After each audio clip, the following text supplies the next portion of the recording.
Broadcasting's good. Okay, I now welcome our firefighting panel, including United Firefighters Union of Australia, United Firefighters Union of Australia Aviation Branch, Fire Rescue Victoria, and we may have some further witnesses coming a little bit later via teleconference. I understand that information on parliamentary privilege and the protection of witnesses giving evidence to Senate committees has been provided to you all. For the Hansard record, will you please state your full names and the capacity in which you appear today? And I might start on my left. Oh, yes, excuse me, lady.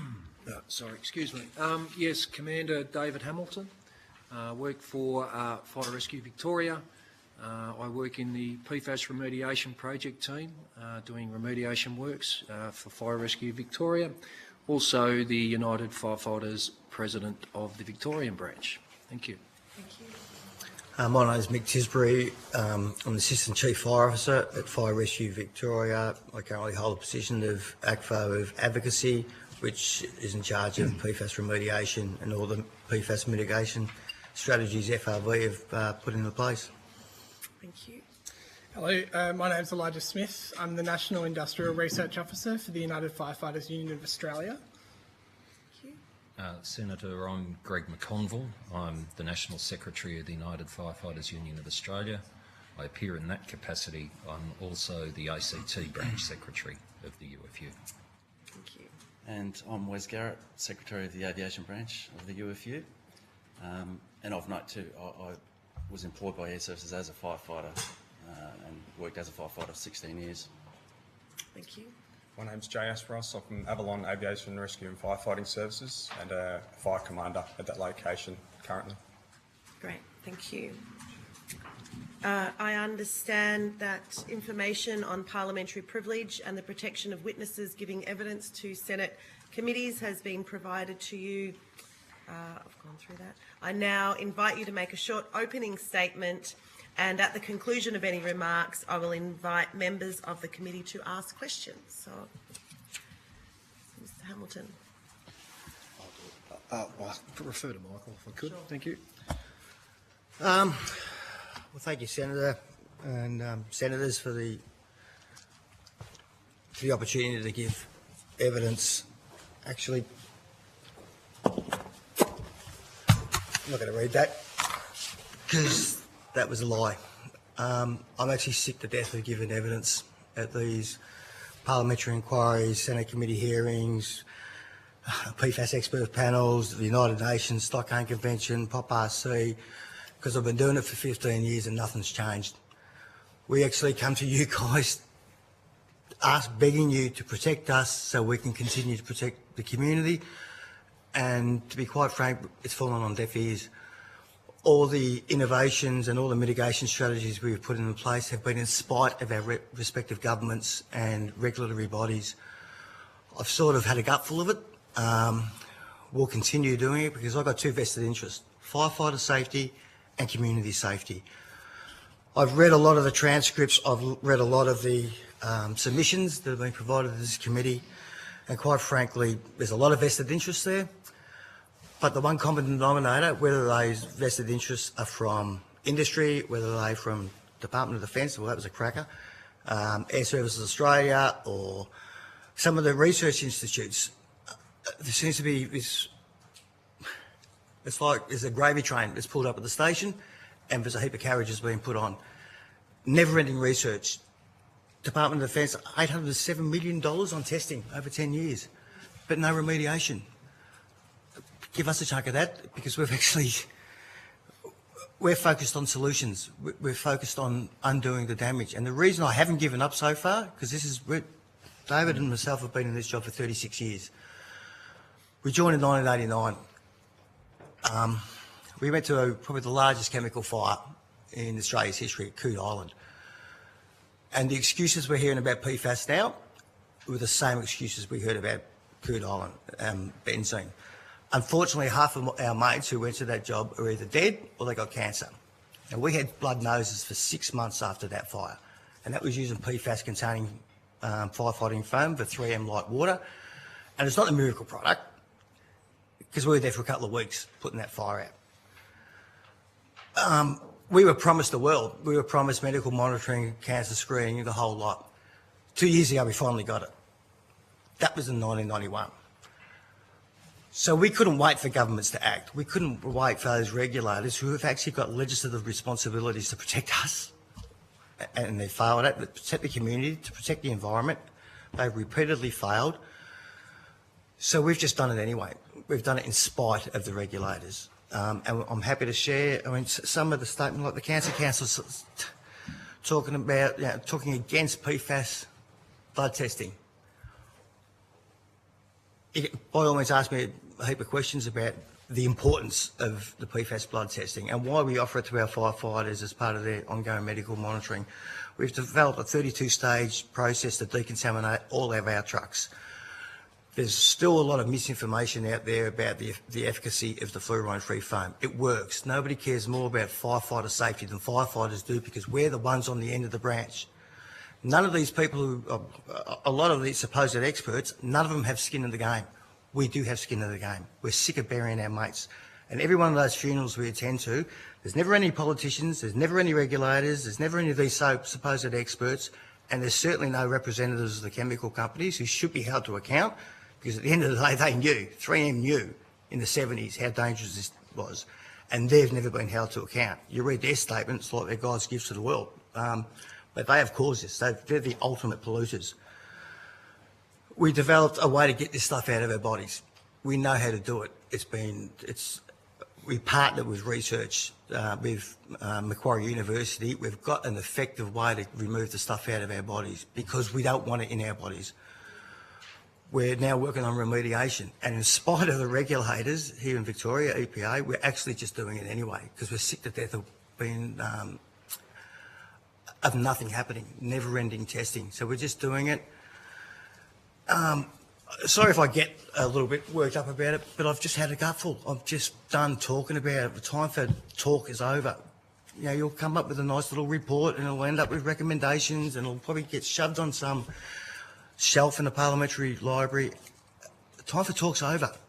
25 years. Nick Nass was sending out bulletins in 2025. As a quarter of a century, governments of all descriptions, regulators have known that this stuff is dangerous. And a quarter of a century later, we're still having the same conversations. Time for talk's over.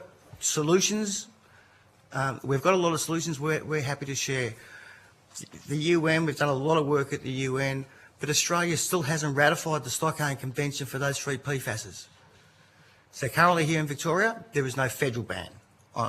Contrary to maybe some beliefs, there is no federal ban in the use of PFAS containing firefighting foam.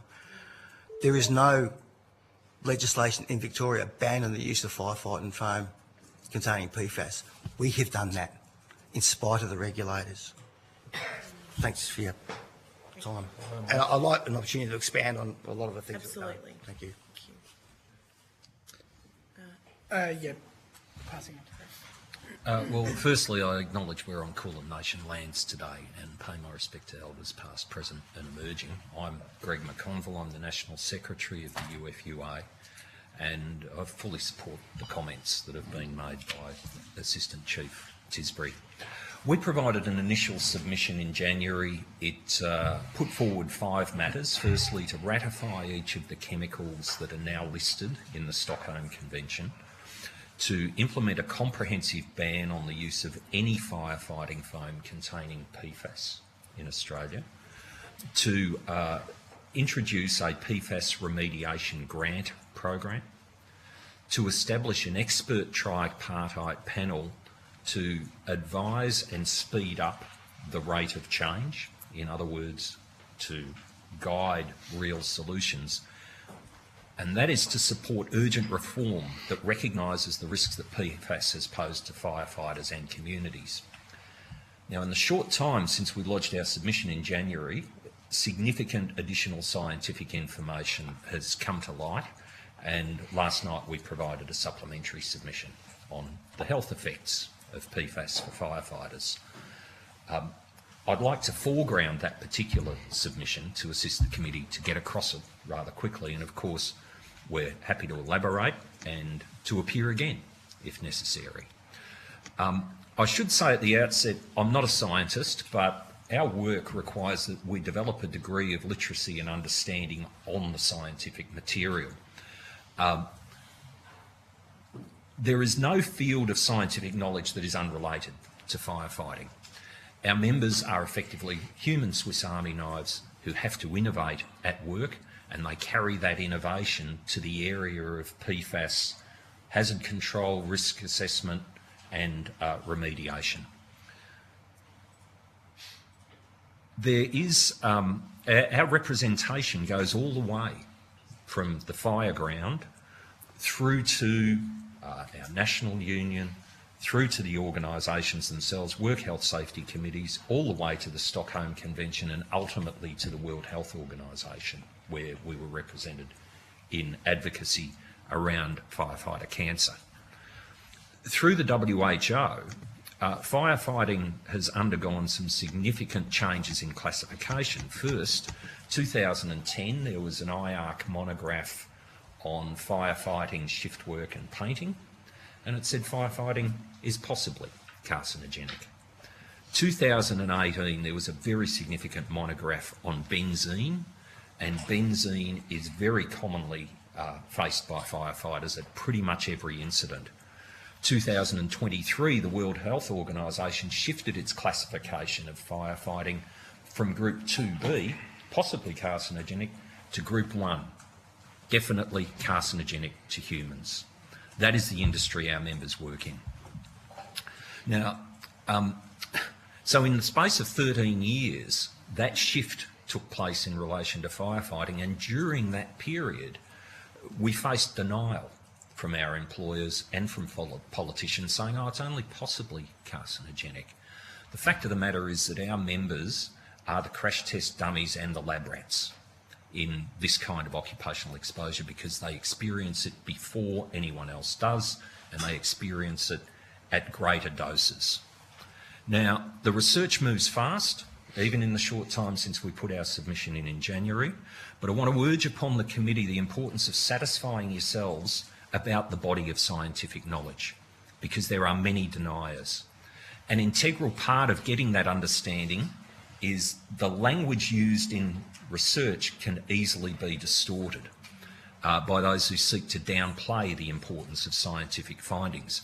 The best example that you will see in the literature is the term limited evidence of carcinogenicity. That's set out in our submission at paragraph 2.3.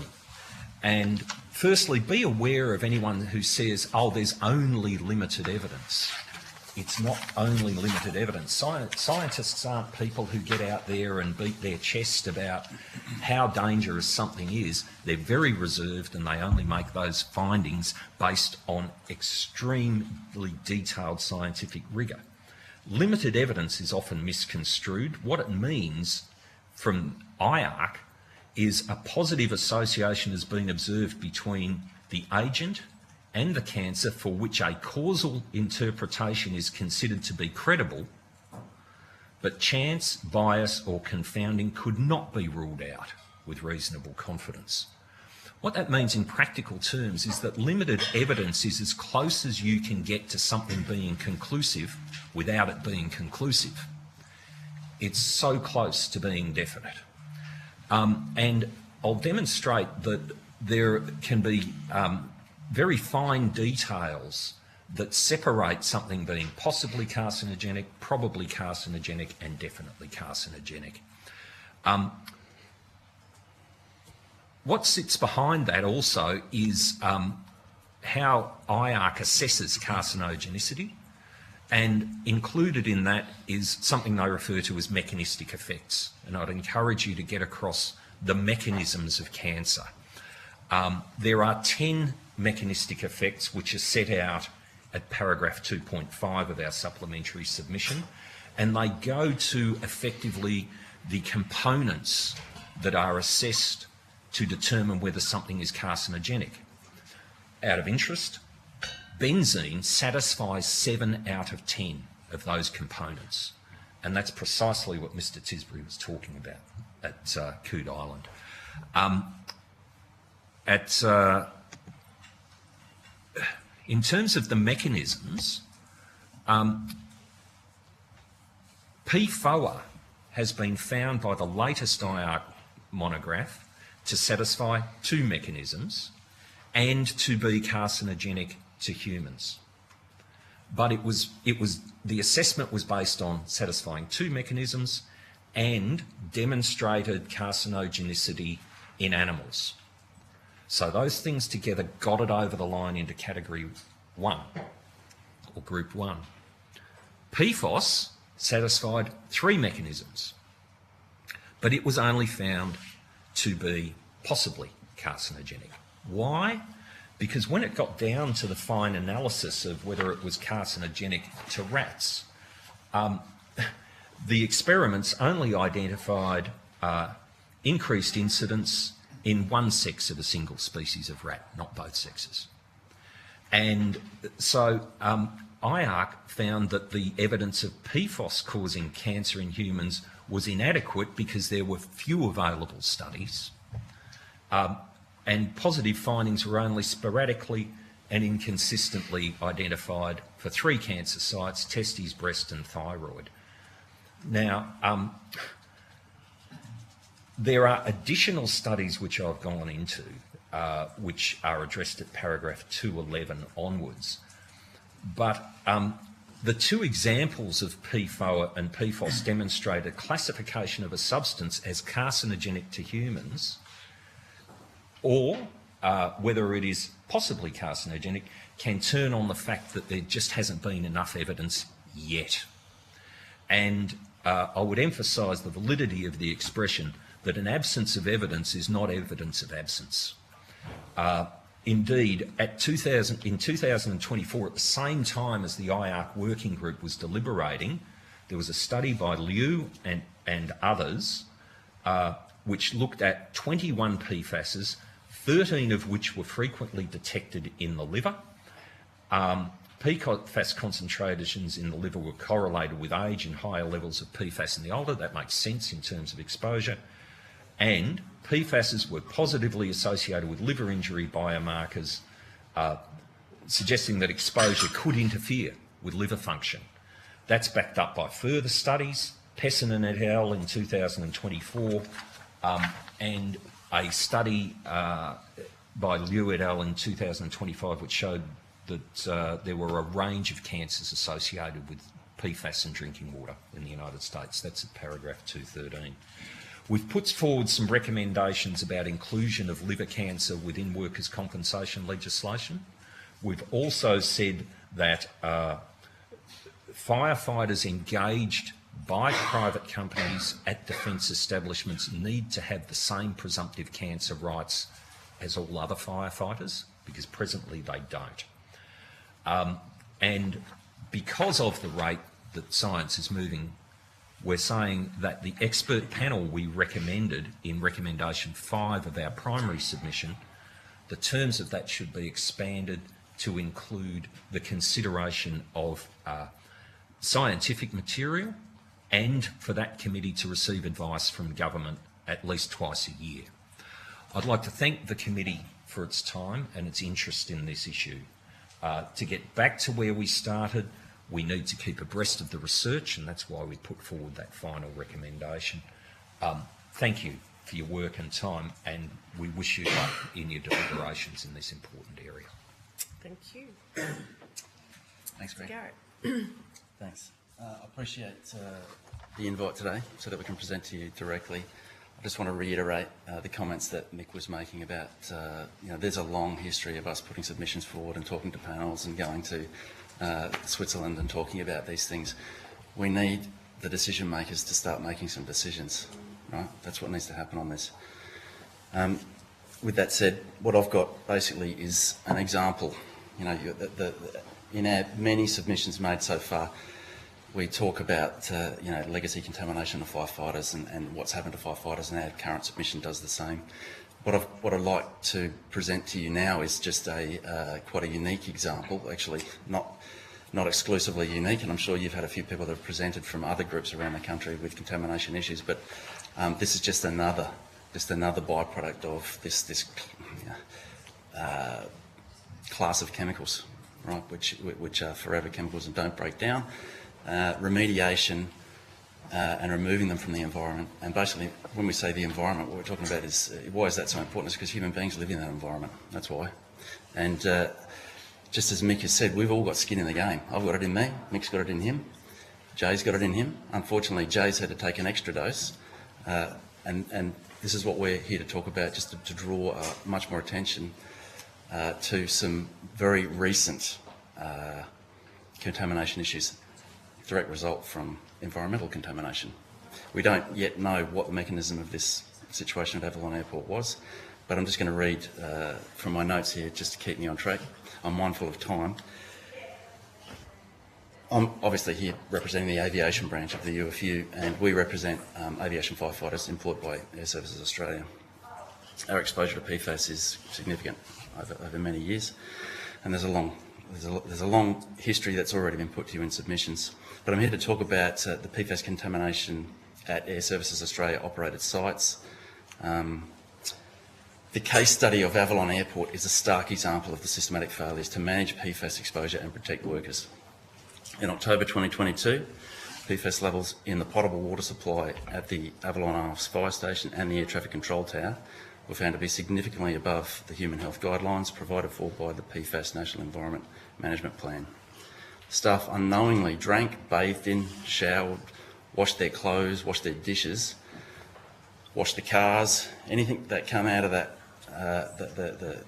the pipes with highly contaminated water, contaminated with PFAS. Despite knowing the risks, Air Services, and being very, very aware of the risks posed by this, and being experienced with, you would imagine, with dealing with the risks associated with PFAS, Air Services Australia's response was nothing short of what I would describe as lacklustre. They delayed the sharing of information with employees and needed to be pushed at every turn to instigate any meaningful remedial actions. This is not an isolated case either. This is just one of the most recent. It was left to the aviation branch, health and safety representatives and our members to press for a meaningful response. We were left to organise a variety of urgent remedial actions, as well as issuing provisional improvement notices and ultimately a cease work direction, owing to the glacial response from Air Services, and to ensure that workers were protected. If not for our intervention, Air Services' response would have been totally unacceptable. Even now, the source of this contamination remains unknown. With the support of the Aviation Branch and Civil Air, which is the union that represents air traffic controllers, former Australian Associated Press journalist Tracy Ferrier has been engaged in a long battle to obtain documents about the Avalon Airport contamination incident. In October 2023, roughly a year after the contamination was made public, she lodged an FOI application for relevant documents between Avalon Airport and Victoria's Environment Protection Authority. In February 2024, the EPA formally decided that Ms Ferrier should get full access to 13 documents totalling 548 pages. Those documents included a consultant's report and water testing results. However, Avalon Airport formally objected to the release of that material. The dispute is currently with the Victorian Civil and Administrative Tribunal, which heard the matter in April, and a decision has yet to be published. Ms Ferrier says that there is a broad public interest in understanding more about what happened at Avalon Airport and how PFAS came to be present at the levels unsafe for human consumption in drinking water at the airport fire station and air traffic control tower. Affected firefighters and air traffic controllers who are being monitored as a result of that contamination deserve to have answers. Understanding how this happened is important because this country has an extraordinary number of sites that have been contaminated with PFAS and are managing large bodies of groundwater contaminated with these highly persistent toxic chemicals. Ageing fibrous cement pipes, as was the case at Avalon, of the type that carry drinking water to the airport are commonly used across Australia, including at other sites that are known to be highly contaminated with PFAS chemicals. It's of great public interest to understand the mechanisms of the Avalon Airport contamination incident in order to best prevent any repeat in the future, either at Avalon or other sites with similar challenges. Ms Ferrier has vowed to continue fighting for access to the documents on the grounds of public interest, and the Aviation Branch and Civil Air stand very strongly behind that position. Blood samples of aviation firefighters clearly indicated increasing PFAS concentrations. The data suggested up to 18 months of exposure prior to the contamination being detected. If stakeholders are allowed to successfully throw a veil of secrecy over the details that explain the mechanisms of contamination, how can an event like this be identified or prevented in the future? You cannot understand something that you do not know exists. This is just a singular and unfortunate example of the many unforeseen and potential risks posed by this class of chemical. As noted in our written submission, we also have recent first-hand experience dealing with PFAS-contaminated drinking water at the Norfolk Island Aft Fire Station. As the submissions made by the Aviation branch highlight, the failures at Avalon Airport are not an isolated incident. It is symptomatic of a much wider disregard for worker safety and environmental accountability in PFAS management. Immediate action is required to ensure comprehensive site remediation, long-term health monitoring and policy reform to protect firefighters and Australians from continued exposure. Further, regarding health monitoring in relation to firefighters' attendance at operational incidents, it's imperative that aviation firefighters are provided access to the same health monitoring protocols available to FRV firefighters. Mick alluded to that earlier, that it took them decades to get an appropriate health monitoring program. Aviation firefighters do not have access to that. In recent times, FRV and aviation firefighters have jointly attended both in the context of Victoria. We're a Commonwealth, of course, organisation, but just to narrow it down to incidents that we've attended with FRV recently, the West Footscray fire and the Derrimut industrial fires. There was aviation firefighters that were fighting behind and with our brothers and sisters from FRV at those incidents. Every firefighter was exposed to the same cocktail of harmful chemicals. However, only FRV firefighters have access to post-incident health monitoring. Access to these protocols should not be dependent on the badge that you wear. I'd now like to introduce Jay Aspros, a colleague of mine. He's a WHS coordinator for the Aviation branch. He's a fire commander with over 22 years of experience within ARF, and he's been stationed at Avalon for 6 years, correct me if I'm wrong though, Jay, once you get going. And he's played a critical first-hand role during the contamination incident and did an absolutely fantastic job of representing the people who were affected, because there wasn't a lot of action coming from upstairs on that one. So on that note, thank you for your time, and I'll hand over to Jay. Thank you. Thanks, Wes. Good morning, Chair and committee members. As Wes stated, I'm a fire commander and a work health safety rep at Avalon Fire Station, and was a fire commander at Avalon when the PFAS incident came to light. I can personally attest to the stress, anxiety and fear that Avalon staff and I felt when we were advised that we'd been drinking, bathing and washing in water that had PFAS levels 44 times higher than the human health guidelines. Our ATC friends up the road excuse me, had PFAS levels in their water over 72 times higher than these guidelines. What caused and is still causing the most stress and anxiety is the fact that we have information, the fact that we have no information of the following: exactly what have we been ingesting, how long this has been occurring for, how the chemical got into our drinking water, and where were the excessive levels of contamination coming from. And despite repeated attempts to Air Services Management and Avalon Airport, this information was not forthcoming. And to this day, these unknowns still remain, nearly 3 years on now.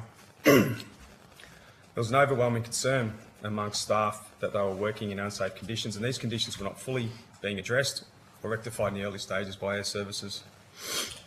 We have staff that left the station after the stress of the discovery and not yet felt safe to return to work. We have staff that still do not feel safe enough to drink the water, but still rely on bottled water at work. Since the contamination has been exposed, staff have undergone various medical tests on their PFAS levels, and numerous previously undiagnosed medical conditions with links to PFAS exposure have been discovered, causing further worry and stress. All of us have undertaken constant plasma and blood donations in an effort to speed up the departure of PFAS from our system, ensuring that our excessive exposure to PFAS is never far from our minds. I thank you for your time today, and I hope this brief summary of our ongoing personal experience highlights the impact of PFAS and the lives of Avalon Aviation firefighters, air traffic controllers and the emergency vehicle technicians that come out to Avalon Airport. Thank you. Thank you very much.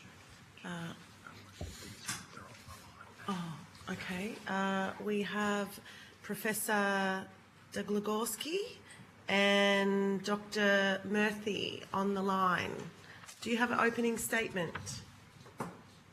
Thank you, Senator. This is Bogdan Dlugogorski. Good morning, and for your invitation. I'm delighted to be here. We have a slight echo, and I hope that doesn't disturb my talk. But I'm an academic at Charles Darwin University, and my expertise is in high-performance fluorine-free foams. And together with my collaborators, like Dr. Vinuthaa Murthy, who is here, and my students, we work on developing high-performance firefighting foams that are safe to people and the environment. I started working on firefighting foams in 1994 in my first position at National Research Council Canada in Ottawa, and I worked on the development at that time both of Class A and Class B foams. The first one I used against lignocellulosic fluids, and second, the Class B forms are used against flammable liquid fires. I hold undergraduate degree from the University of Calgary in Western Canada in chemical engineering and geophysics, a master's degree from McGill University in Canada, and a doctorate degree from École Polytechnique, which is an engineering school at University of Montreal. I also have higher doctorate from University of Newcastle in New South Wales. I am chartered chemist and chartered professional engineer and fellow of the Australian Academy of Technology and Engineering and fellow of other learned associations. I was an international president of the International Association for Fire Safety Science, which groups researchers working on fire safety science and fire safety engineering. At Charles Darwin University, I hold a position of distinguished research professor. Sorry, Professor, if you could hear me, Senator Thorpe speaking. If you could just slow down, because it's really hard with the teleconference, and it's not coming through very clear. So if you could just slow down a little bit so that we can, it might be clearer to hear. Perfect. Thank you for your advice. I will slow down. I would like to add that while I'm working at Charles Darwin University, I appear today in my private capacity as an expert on firefighting foams in general and fluorine-free foams in particular. I have prepared no formal submission as other members testifying today, but I'm happy to answer any question within my area of expertise. Thank you very much. That would be great. Thank you. Thank you. Thank you. Dr. Murthy, did you have an opening statement? If we could just keep them short because we are running over time and we've got a number of questions for witnesses. Yeah, sure. Thank you. Can you hear me? Yes. Okay. As Professor Dlugogorski just mentioned, I'm a part of his research team who's working on, fluorine-free firefighting foams. And I am a molecular modeler. That means that I look at the atomistic level, of how the firefighting foams that we are developing, which are fluorine-free, can match the same quality of fluorinated, PFASs, PFASs which are fluorinated, of course. So, and then we are also looking at removal of PFAS in contaminated water, and even that we're doing, molecular modeling at atomistic level, where we can see what are the types of remedial, material that can remove PFAS in contaminated water. So my PhD, from 20 years ago is from Charles Darwin University in theoretical chemistry. So I'm not an expert in toxicology, so I can't probably say anything about that. Thank you. Thank you very much. I'm going to go straight into questions and hand over to Senator Davey. Thank you very much. I've got so many questions, but I'll try and stay focused. And firstly, thank you for all the work you do. I really appreciate our frontline services, and you guys are right at the coalface, so thank you very much. I'll start with Avalon and then I'll come to you, Mr. Tisbury. Thank you so much for shutting your computer and speaking from the heart. I share your frustration. One of the most heartbreaking things is being a senator, doing committees and producing the reports and seeing them get put on a shelf and collecting dust. So I absolutely share your frustrations. I wish I could promise this was the last time you had to do it, but I would be lying if I'd made that promise, and I'm not going to do that to you. You don't deserve it. But we do want to make progress, and that is our goal. Firstly, to Avalon, because we heard definitely your members, the firefighters, the air traffic controllers, but we've also heard this has affected civilians who are working out there. So this is a monumental catastrophe. When were you advised on the ground that you had been drinking contaminated water? Just bring that up. On the 19th, sorry, 2 seconds. We're advised by our line leader, which is our station manager, on the 19th of October 2022. This is 8 days later. I'd like to make the point from when Air Services found out that there was this abnormality in our water when they did some testing. So we weren't told when they found this abnormality. They went away and did more testing, then came back to us 8 days later on the 19th and said, stop drinking the water, it contains PFAS. So it took the retest until they knew, but didn't tell us on that day, 8 days prior, to say, maybe you should stop now. Yeah. Because we found this abnormality, that I kept using that word, and we're going to do some retesting and find out, and then they came in and said, now stop on. So instead of taking the precautionary approach, which you would think is appropriate, and say, we might have a problem, so everyone, until we're sure, just stop drinking, they kept it quiet, let you keep drinking the water, and only told you once they were sure. Once the retest came back and confirmed that it was PFAS in our drinking water. Yes, that's right. And it was only by accident it was found, sorry. Yeah, how did they?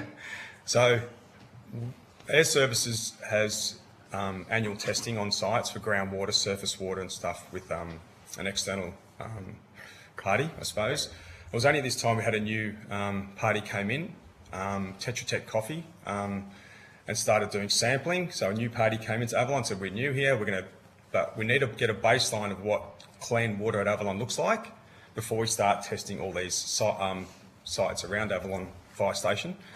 And so they took the sample of our drinking water, or a tap, and that's when they found it by luck, so by chance. So if it continued with the previous party just going through, who knows how long we would have been drinking it for. So yeah, they took a baseline sample, and this is where they found what is this? This can't be a baseline sample of clean water, and that's how it all came out in the wash. Luckily, we're assuming, looking at my PFAS results from 2021 to the next time we had it after we were drinking it, we're hoping we're only drinking it for potentially only 18 months, but that is still, it's we variable. need some information released for us to be able to determine what that is. Yes. Yeah. And what actions have been undertaken to fix the contamination problem?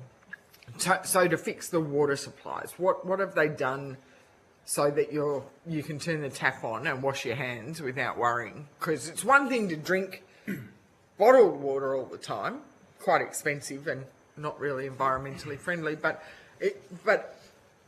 you still need the taps to be able to wash. And there was no consideration of this initially, right? Jay? He's the best man to be talking about this because he lived this. So what initially happened was pretty much nothing. Our manager at the time, the line leader, went out and bought a heap of bottled water.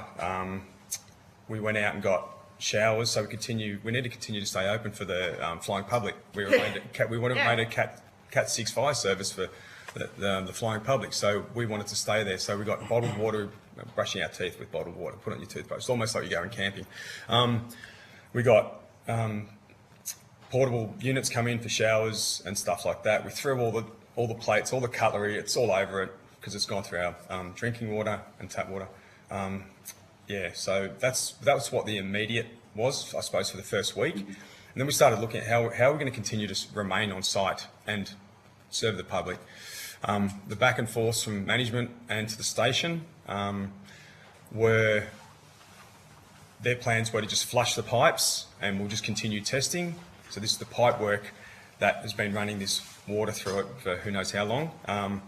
And we just said, no, not good enough. We want every pipe replaced, every tap, every shower head, throw everything clean slate. And there's a lot of pushback from that because it was going to cost money. So the union got involved to assist us in that situation. We didn't have a work health safety rep on site by the time he was on leave, so we used another work health safety rep from Melbourne. Thanks to him. Needed to use HSR to enact some of the clauses from the WHS Act to get some movement. And then we started with a provisional improvement notice, a PIN, on the station. That didn't get anywhere, so we had to cease work and we shut down the station for 2 weeks to get their attention. Jetstar did continue to fly, but that's their call. But that's what it came to get their attention. We actually went out and got our own quotes with plumbers. There's a plumber on site. One of our station officers saw him and said, "Do you mind coming into our station and give us a quote on what it's going to cost to replace just everything, clean slate?" And we got quotes back, and then myself went to our senior manager at the time, or regional manager. "Can you please approve this?" It was just, there was still nothing. Right. Do you understand that we will not come back to work? We don't feel unsafe. We feel unsafe coming back to work in this situation. You keep saying we want you to feel safe when you come back to work. Okay, here it is. As long as it doesn't cost any money. Here it is. This is what we require as the staff that work at this fire station to feel safe to come back to work. We want this. And we finally got there. It took some time, but we finally got there. So to this day, we're running off water tanks that get filled weekly with all new pipe work, with new taps, with new cutlery.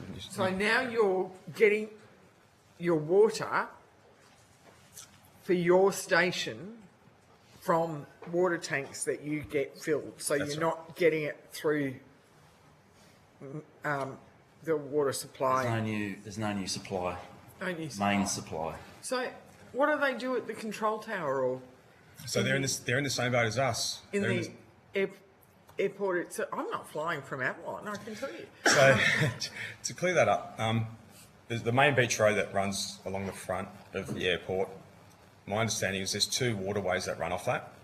One goes to the terminal, so the terminal and the flying public is safe. Okay. The other one that comes past through the hangar precinct and a number of office areas, it goes up to the tower and then it comes across to us and pretty much ends at us. So that's the water line that was contaminated. Right. How it got in is still a question today. So air traffic control is also in the same boat as us with that. And you mentioned, so you monitor your blood. I think you mentioned, Mr. McConville, that FRV do annual monitoring. How is your monitoring and blood testing now provided, or are you funding it out of your own pocket? No, it is provided. It all started with a survey through Queensland University. Okay, so you're part of the Queensland That's University. right. Started back in 2014. Yeah. That is a really good study. Actually, it's not. It's not. It's smoke and mirrors. Air Service Australia put it up as a world first study. You could have given me a slab of beer and I could have given you the same results. If you stop exposing people to these chemicals, you're going to get lower levels. You don't need a PhD and a bucket load of money, public money, to do that. What those guys need, and not just at Avalon, but all the airport fireys need, is PFAS blood testing. Well, and that was going to be my question, because if it wasn't for the study, you would not be, your employer does not provide you with blood testing. I don't believe so. So They do support the study. yes, they support the study. That's because they don't have to pay for your blood tests, because it's going through the study. Right. Mr. Tisbury, I did want to come to you. When you talk about that, there's a lot of talk, but no movement, nothing's happening. You talk about the remediation and mitigation work that you are doing through FRV. Can you just expand on that a bit? There's a whole lot of initiatives that we come up, and the first fight we had to have was the right to have PFAS testing of our firefighters. So, and these are the arguments, and I still read in some of the submissions now, but same arguments are being put forward. We won this battle, so that's why I get frustrated. So the first argument was, there's no point doing PFAS blood testing on people because all you're going to do is increase their levels of anxiety if they know what they've got in their body. Well, if somebody's been exposed to this stuff for 36 years, our levels of anxiety are already through the roof. What it feels like to be a firefighter, or any of those affected communities too, is it feels like you've got a time bomb in your body. You don't know when it's going to go off, you don't know if it's going to go off, you just want to get rid of it. The next argument put forward was, well, there's nothing we can do about it anyway. A little word of advice, never tell a firefighter something's impossible to do, because that's what we do every single day of the week. And we developed a way to lower our PFAS levels. And we, like I said, we partnered and plasma and blood donate, and that was published, peer-reviewed in the Journal of the American Medical Association and the British Medical Journal. It's now being picked up by other jurisdictions across the world as an effective treatment for people, not just firefighters, but people with Exposure. Yep. And the other argument I've seen put forward, well, doctors don't know anything about sort of what the levels mean. There's nothing you can do about it. Yeah, there is a big education gap there. So we actually employed doctors and occupational physicians who knew something about PFAS, because there's a huge education gap even amongst the supposed experts. And we've written, the doctors have written clinical notes for other doctors to understand. So if you got between this level, this is what you should be doing. If you got between here and here, maybe you should be doing thyroid checks. If you got, and we're happy to provide that to you as well. We developed a 32-stage process to decontaminate every one of our trucks, because even though we transitioned from fluorine containing foam to the fluorine-free foam, we found significant legacy contamination. So we developed this process, and that's been adopted by the EU, but not here. And once again, experts said you couldn't do it, and we did it. And everything's impossible to achieve until you do it. Then there was the blood study, so we worked out how to get it out of our bodies. The next, and there's also an enormous, we know that we forego quantity and quality of life just for the very job that we do. We know that every job we go into, there are unavoidable exposures to known carcinogens, toxins, dioxins. We also know that PFAS is an endocrine disruptor. So that makes us even more vulnerable to those things that we can't avoid. So we now offer health monitoring to all our firefighters, voluntary, every 12 months. But with that comes a whole lot of, I suppose, fear that you go to the doctor and you get your results, or you feel a tickle in your throat, or you got this, and is this when they're going to tell me that I'm going to get the big C? So there's always that underlying fear. And then now we're working on the remediation. So you'll probably have companies come up and say they've got the duck's nut, they've got the bee's knees for remediation. There is not one product that does everything. We use a combination of different technologies. We're actually focused on immobilisation, because you can't put the genie back in the bottle. It's impossible. This stuff is everywhere. Yeah. Immobilisation is about removing those exposure pathways. So this locks the PFAS in, but it stops it being uptaken in the fruit and veggies. It stops this getting into us. So we use immobilisation products like I said, my own invested interest of firefighter safety and community safety. So I've got no shares in any of these companies. But we use a rembine for the soil treatment, which locks the PFAS in. We use almost a rembine coated aggregate to filter the storm water. We do concrete treatment, both penetrative and topical seals, Aquagate, Ambiolock, Penetrol, because each site is different. But I'll tell you what doesn't work, and that's doing nothing. I'll tell you what doesn't work is never-ending testing. with the water, there's a whole lot of, activated carbon filtration, there's reverse osmosis, ionisation, there's a whole lot of different things, and there could be some other stuff out there we know nothing about. Well, there is. I'd rather see that research go into effective solutions rather than 10 years worth of testing with no... That's the old playbook. That's the old chemical playbook. But you just keep testing and kick the can down the road because eventually this stuff will break down and you won't have to do anything. That's what the Department of Defence are doing. Yeah. And this stuff is called a forever chemical for a reason. We're not exposed to PFAS. We're not exposed to PFOA or PFAS. We're exposed to the whole lot. Yeah. And the other PFASs. And look, it's 25 years. 25 years, it's a quarter of a century of no action and never-ending testing. You've got regulators like EPA who their knowledge base is pretty low. And I can give you some perfect examples of some of the robust discussions I've had with them, rat bags. But they're the never-ending research for no solutions. You see a lot of the research, like I talk about the Air Services Australia study, those guys have to do that just to access blood testing. Yeah. But there's no outcomes. And the next gravy train is pulling up because I just see Joachim Mueller's got another bucket load of money to do some further testing just so these guys can get blood testing. But this is the bloke who got up in the public space and said there's nothing wrong with PFAS, you can pour it on your cornflakes in the morning. That's not apprehended bias, that's not perceived bias, that's a dead set bias. Yet they get a bucket load of money. There also seems to be this thread, which I've seen with some of the researchers, that because we wear a uniform, all of a sudden we become public property and it's their God-given right to use us as their guinea pigs. No. Professor Deborah Glass, there's a reason her study didn't happen with us. Yeah, there's some bureaucratic hurdles, but they developed a study with assumptions about firefighters. They're not firefighters, they know nothing about what they do, and those assumptions were wrong. So if your assumptions are wrong at the start, your outcomes are going to be wrong. And it had the potential of undoing everything we fought for and developed over these past decades. I can guarantee what's going to happen with the next round of studies for Air Services Australia do. I'll come out with data and I'll say, oh yeah, look, firefighters aren't an exposed cohort because look, their blood levels are now down to nothing.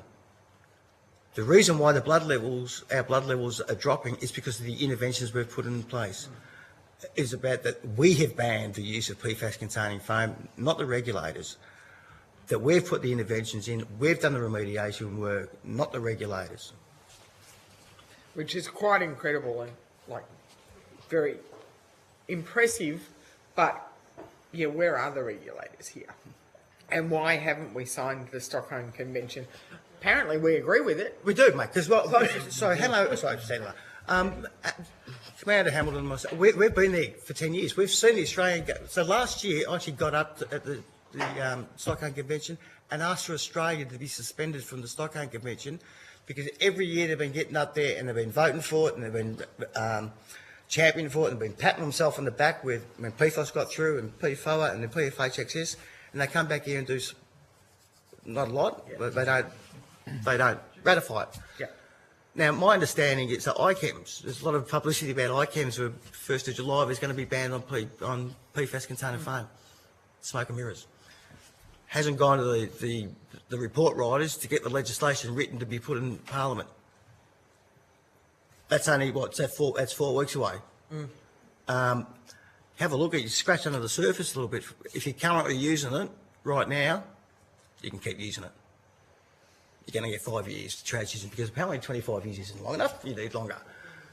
And there are some accepted uses, like emergencies. Who do you reckon goes to the emergencies? Us. Who are the ones who keep getting exposed? Us. Or because the industry doesn't want to change that and they've known this. And the PFAS containing firefighting foam, it's cactus anyway. It's that old, it's not going to work. So when we get there, it's going to clog our injectors up. So it's going to put us a further risk that the foam is going to fail us when we need it to work the most. The other thing with researchers, they do tests and researching and testing on various foams in a laboratory. Like I said, nobody cares more about firefighter safety than we do because we're the ones who are putting our lives on the line. before we decided to transition to fluoride-free foam, we tested the hell out of it because we wanted to make sure it protected us. If you're not a firefighter, you don't know how to apply it. Because you don't squirt a jet of foam into, whether it's PFAS containing or PFAS free, into a flammable, a pool of flammable liquid. You've got rocks in your head if you do that. Application is really, really important. It doesn't matter what foam you use. Now, we wouldn't be advocating for the use of fluoride-free foam if it didn't work, because not just risk of disease, we'd be risk of immediate death. So it works. And you'll hear other supposed independent people who just happen to be funded by those fluorinated foam companies who say the C6 foams, it's all good. There's no... PFHX says there's a C6. Not only did we transition a decade ago to the fluoride-free, not only did we do extensive testing, every single B-class fire that we've fought in Victoria has been extinguished, including the Derrimut fire just recently and the Tottenham fire that both David and I were at, using only fluoride-free firefighting foam. So it works. Got lots more. I know, we've got so many questions and so little time, and we have questions from... We'd love another day at another time. Can we do a presentation, Ted, because we're trying to fit so much into a short period of time. There's so much information the presentation we do at the UN, the EU, the UK, seems every other country wants... We're leading the world. This is the frustrating thing. We're leading the world and we can't get a Guernsey for their own government. Well, I'm certainly to take that on board as the chair and put it to the committee, because I do believe that we need a whole lot more time to get our heads around this and look at the solutions that you're putting forward. We do have a government, we're all from different parts of the parliament, but we do have a government representative on the line. And I'm sure that they will be open to having a separate session and giving more time, but I do need to put that to the committee. So in saying that, I will hand quickly to Senator Pratt, because I know that you have a couple of questions. Who's on the line? Thank you, Chair, and thank you to the Firefighters Union for your advocacy, which has been very effective over many years. I'm from Western Australia and I've certainly seen the work that you've done over here. I thought I should ask some questions of our scientists and ask what the prospects are for meaningful progress in effective firefighting weapons. That I think the terminology used is the fuel uptake rate and trying to improve that in non-carcinogenic firefighting resources. Can you give us an overview of international work in this space and what prospect there is of really meaningful replacement of these toxic substances?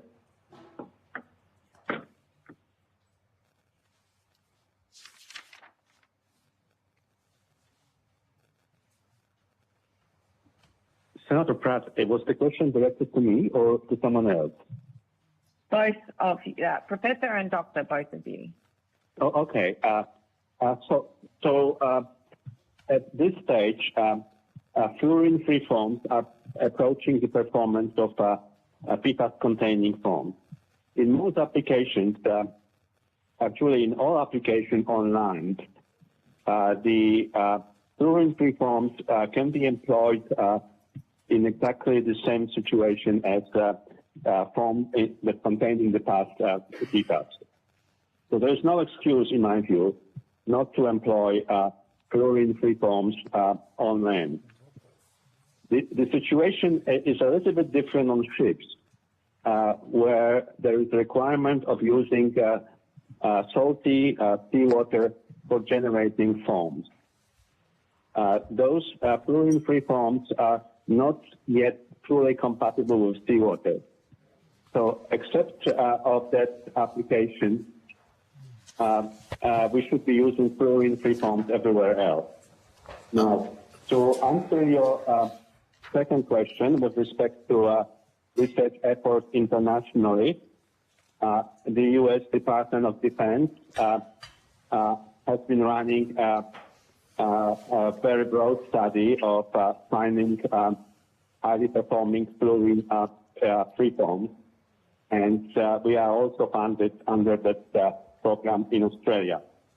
And so significant effort has gone in since 2002 to develop a replacement for fluorine-containing foams. And it shows the fluorine-free foams called F3 make tremendous strides in improved performance. Over the last 2 decades, we almost reached the same performance parity. I haven't seen a similar level of funding coming in other countries to develop fluorine-free foams, but the leadership shown by the U.S. Department of Defense is simply outstanding. And so we now have fluorine-free foams on the so-called acceptable foam list by U.S. Department of Defense that perform very well, very similarly to fluorine-containing foams, and those foams are now being used around the world, including Australia. So what's the uptake of those foams? Like how universal, have all of the foams been displaced? And the Firefighters Union might also like to address this.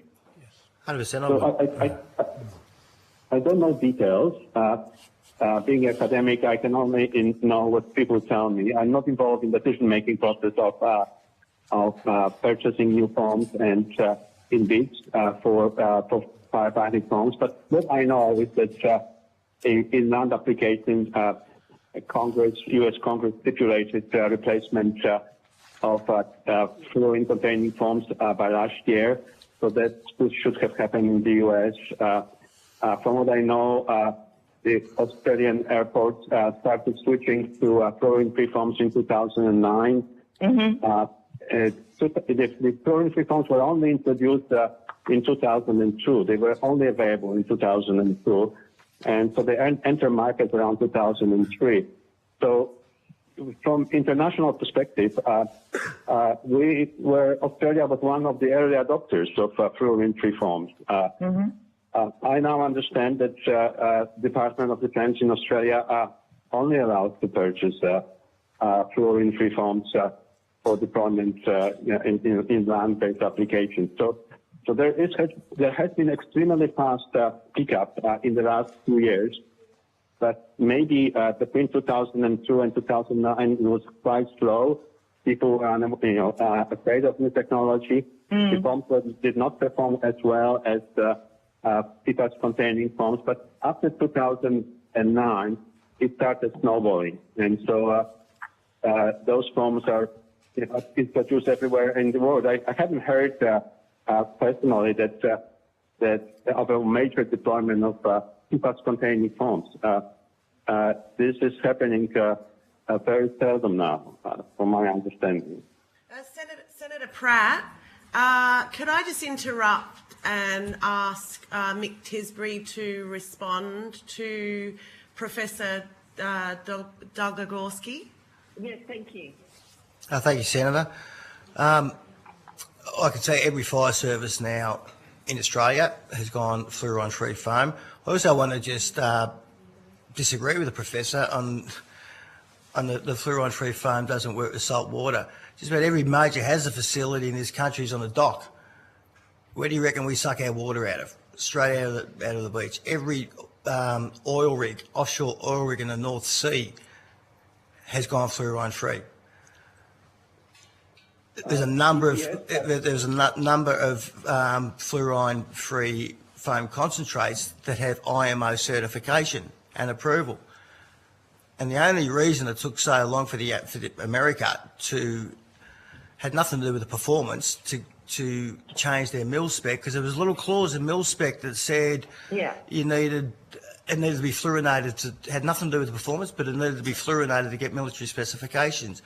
David and I went over there several times to lobby to get that removed and just have it on the performance of the fluorine-free. And now that's why it's got mil-spec. But to say that it doesn't work with salt water is a pretty big stretch, mate. It doesn't qualify. So I guess I'm on the same bandwagon as you are, and I think that we were fighting for replacement for a very long time, and we appreciated that that physically and chemically there should be no obstacle to replace one with the other. I'm a researcher. I work on the performance of some of the surfactants that go into formulations of those foams, and some of the surfactants do not perform well with seawater. I'm not the one that stipulates standards, and I only can say that we need to have a protocol for testing compatibility of foams that are on the market with seawater. And then I would agree with you that if we have those, that we should be okay. But I am not what I would object to say that that all fluorine-free foams would perform properly with seawater. We just don't. They haven't been tested. We don't have hard data to confirm that all of them perform well with seawater. And the data that we have on surfactants show that some of them are not compatible. Thank you. I think what we need. Thank you, Chairman, might I Professor. ask if we follow up as a committee with NOPSEMA and see what the current regulatory environment that they impose around this is? Sorry, Senator Pratt, could you repeat that? I just wanted to flag that we follow up with NOPSEMA on this question to see the extent to which these firefighting foams have been phased out and replaced. Okay, thank you. Have you finished your line of questioning? You've got time for one more. I wondered if the other academic wanted to contribute. I understand it's a similar field. We are in the same group, and Professor Dlugogorski is most suitable to answer those questions. I only do atomistic calculations, so I have nothing to add. Yeah. Okay, thank you. Thank you, Chair. Thank you, Senator Pratt. Whilst we have Professor and Dr. Murthy here, I have a question for you both. You are both spearheading a new research project at Charles Darwin University with the aim of developing fluoride-free firefighting foams, so-called F3 foams, to be effective as PFAS-based foams. Your research team includes Ted Schaefer, who was previously a formulation scientist at 3M, the company that pretty much all PFAS now contaminating the world can be traced back to. He was involved in formulating 3M's famous light water firefighting foams that were used in this country as well, and which 3M originally advertised as biodegradable. Does the involvement of such an influential 3M scientist pose a risk that we're going down the same toxic route with these 3F foams as happened with light water? I just want to just clarify one thing. Mr. Schaefer was the developer of the first highly functional fluorine-free foam in 2002, when he also worked with 3M Australia. He was the force behind switching from fluorine-containing foams to F3. For his development of foams, that was awarded presidential award in the United States. The foams that they were first practical for use against airport fires was actually developed by Ted. The heating foam RF3 and RF6 that became available in 2002 and then started being used at the Australian airport in 2009 were developed by Ted Schaefer. So I would probably object to the tone of the question because I know that personally, and what you said was true. He was involved with development on the right water, but he was also the person that almost single-handedly forced the world to change from fluorine-containing foam. Yeah. Okay. Thank you, Professor. I just want to put on the table if there's any links with 3M, and I think we've qualified that there is. So I need to ask these questions so that the people in this room and people listening know who's at the table and who's on the teleconference. So I have. Did you want to clarify anything? No, I reckon the professor's right. Ted Schaefer was the one who sort of, he could see what the PFAS containing firefighting foam was doing, and then he thought, bugger this, I'm going to develop a PFAS-free one. And he was forced into an NDA by 3M, and he ended up having to quit. So he was the driving force about developing the PFAS-free foam. Yes, thank you. So, Professor, I have another question. Can you explain to us the chemical basis of the F3 foams and how they differ from PFAS-based foams? And are F3 foams biodegradable? Yes, of course. The major difference in composition is that fluorine-free foams do not contain fluorine-containing surfactants. So there's no fluorine surfactants in fluorine-free foams. It is an important difference because the high performance of fluorine-containing foams was due to presence of those surfactants. So they were removed from formulations of fluorine-free foams and replaced with other surfactants and other additives. Because removal was so impactful, we obviously have to put more surfactants now in the foams. We have to often put more solvents and more additives. So what that means is that those fluorine-free foams also have impact on the environment, although the impact is quite different than PFAS-containing foams. Where the difference is that fluorine-free foams are biodegradable usually within 28 days. But during the 28 days when they biodegrade, they still impact the environment. So there is no chemical. There is no chemical in the world that has no impact on the environment. Whatever we do, it would impact the environment. And so the fluorine-free foams also have to have impact on the environment, and we have to understand them and we have to deal with them. And one of the issues is to appreciate that no foam should be discharged into water, because if they enter streams, they increase oxygen consumption, they would kill fish. But if you put fluorine-free foams on alone, and within 28 days, they would decompose and they are perfectly safe. Thank you. Thank you very much, Professor. I'll ask one more question because we have run out of time, and I will take take to the committee the need for a further session so we have more time to ask questions and get more information and for you to provide a presentation to the committee. So I'll ask FRV, to what extent are PFAS-containing firefighting foams still used in this country? So most of the fire extinguishers, the blue ones you see at the surveys, have got PFAS in them. Most of the major hazard facilities that we respond to still use PFAS-containing firefighting foam. Until there are either federal or state legislation banning the use of this, the industry's not going to change over.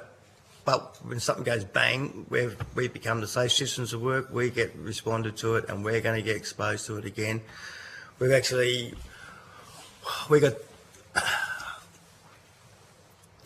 few years ago now, when we were MFB, before we became FRV, we actually told some heavy industry, because the regulators weren't doing it, that they can no longer use for native homes. And we got taken to VCAT and lost because there was no ban on using it. So we said, no worries, that's fine, you use whatever you want, but we've now got a policy that you use whatever you want, but if we respond to it, we're not going to use it unless there's an immediate risk of fire or life threat. And if we are using it, you just bought yourself 50 brand new fire trucks and a class action from our firefighters who we will be poisoning by using this stuff. And some of them had a change of heart. But I get back to the regulators, even WorkSafe. WorkSafe is supposed to be there to look after the workers. We're not guinea pigs. This badge doesn't protect us. If you look at all the research that's been done at the why they've banned these chemicals, it's all about the risk to human health. We're humans. Just because we wear a badge doesn't mean we're superhuman and we don't get affected by these toxins and dangerous chemicals. We do. And that's why our lives are shortened and our quality of life is shortened. Like I said at the start, we've come to you guys to protect us so we can keep protecting you. And you failed us at every, not you personally, but, you know, who you're representing, failed time and time and time and time again. Well, thank you. And we actually don't want your thanks. We keep getting saying, thank you for your service. Every time there's a bushfire or a major chemical job, there's a conga line of polys wanting the photo opportunity, especially around election time. We don't want your thanks. We're begging for your help. yeah, and I take that seriously as the chair of this committee, and the Parliament through the Senate, when I put this to the Senate to have this inquiry, was supported by everybody, by the coalition, by the government. So it is being taken seriously, and there's been a lot of work, as we know, and there's also been a lot of deaths. And so I personally take this seriously. It is something that we need to deal with in this country, whether we like it or not. And we're hearing the heartache of people, but we're also hearing the solutions. And you know, that's the work we have to do as a result. As I said, I'll put to the committee to have a separate session for more of a conversation, more questioning from us.